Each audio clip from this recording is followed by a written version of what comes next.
Hello world, it's Mark here. I have to admit, this is take two. The first one didn't go as well as I'd like. I was too rushed.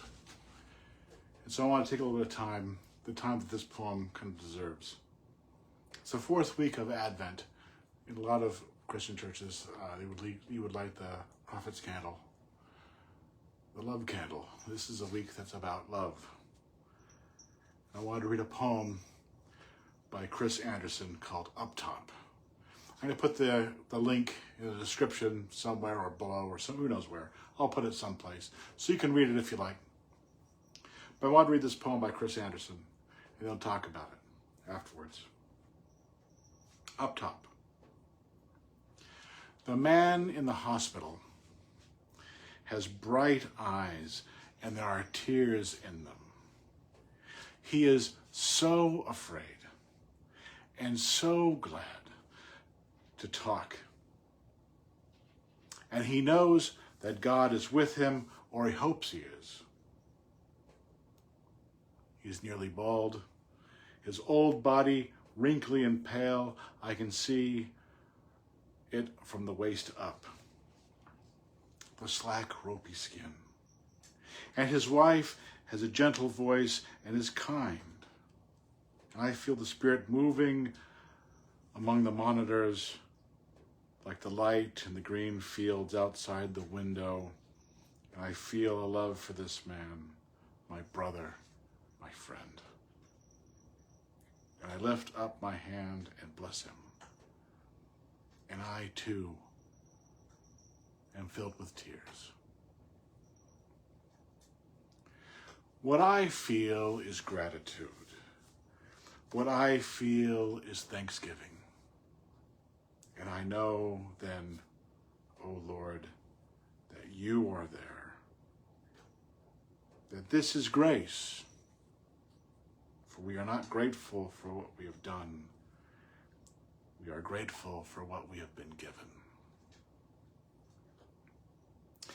The three boys come up to me at communion. Little boys, in descending order, their mother behind them, and when I raise my hand to bless them, the oldest boy solemnly raises his hand and gives me a high five. And then his brothers, first one, then the other, they high five me too, slapping my palm and walking back to the pew. And I laugh. I pray. I say it again. Rejoice. I like that poem. I wanted to say three things about it. Chris Anderson is a deacon in the Catholic Church. And first, this is, at the surface level, a slice of life. The life of a deacon. One of extremes and one of normality. Deacon, like a minister or priest, finds themselves in situations of extremes. Deaths, births, sometimes people in crises.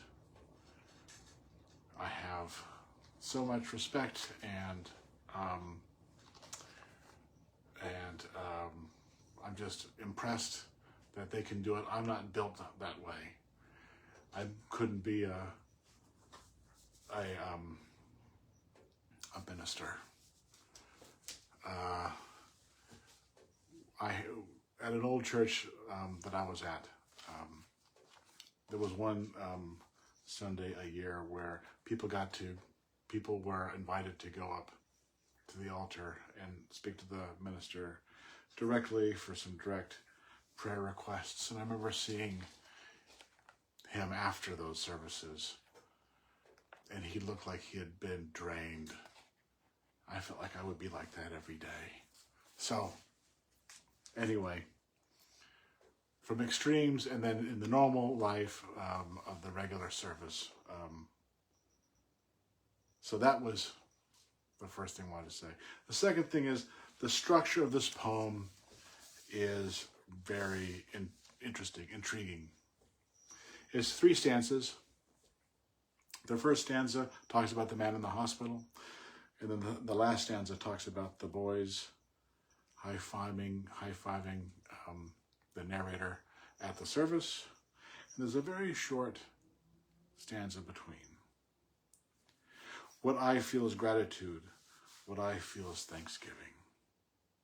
And this last line of the stanza is enjambed. So an enjambed line is there's a sentence, and then the sentence doesn't end with the line, it ends on the next line. And with this one, there's probably a fancy word for this if it's enjambed and in the next stanza, but that's exactly what happens. We are grateful. That's where the line ends. And then it picks up in at the beginning of the next stanza for what we have been given. We are grateful for what we have been given. We are grateful for what we have been given. 3 boys come up to me at communion. So, to me, this is my personal take, that middle links these 2 stanzas, these 2 scenes, right? The first scene of the old man at the hospital, scared, I guess, dying.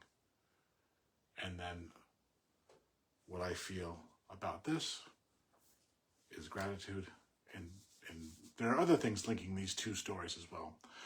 The second thing that links them is blessing. He blesses the old man, and he blesses the children. And so for me, this is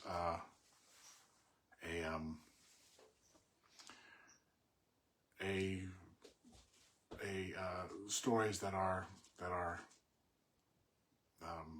linked and similar.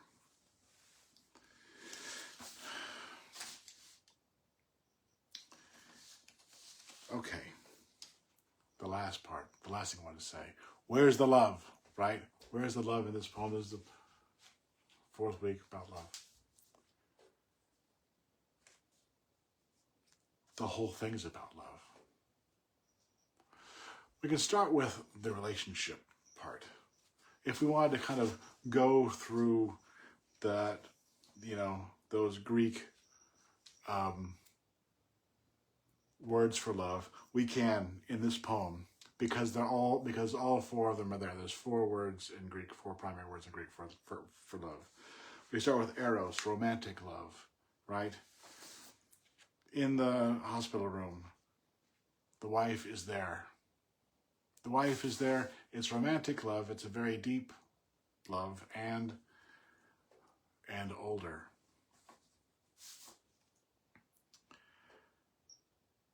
Philia, friend love. Love for the love of a friend, right? The man in the hospital, his eyes there are tears in them when he gets to the end, and I feel a love for this man, my brother, my friend. And I lift up my hand and bless him, and I too am filled with tears. That love, that connection between 2 people, 2 friends. Storge, that's familiar love. The brothers come up and high-five him, one after the other, walking before their mother. Now, there's information that's not given. I'm assuming that everything was fine.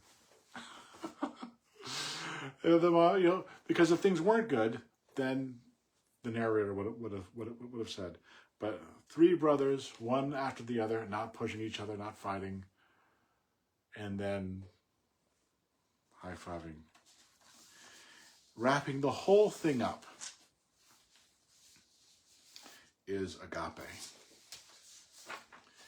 which is, this is a poem called Up Top. It's about blessing. And that blessing is from God. ultimately. Different denominations think about it in different ways, but let's not go into the weeds and just realize that the whole thing is enveloped in a relationship with God. And that relationship is love. So, Up Top by Chris Anderson, a wonderful poem. We're getting to the end of Advent, and like Chris Anderson says at the end of this poem, I say it again, rejoice. Merry Christmas, everybody.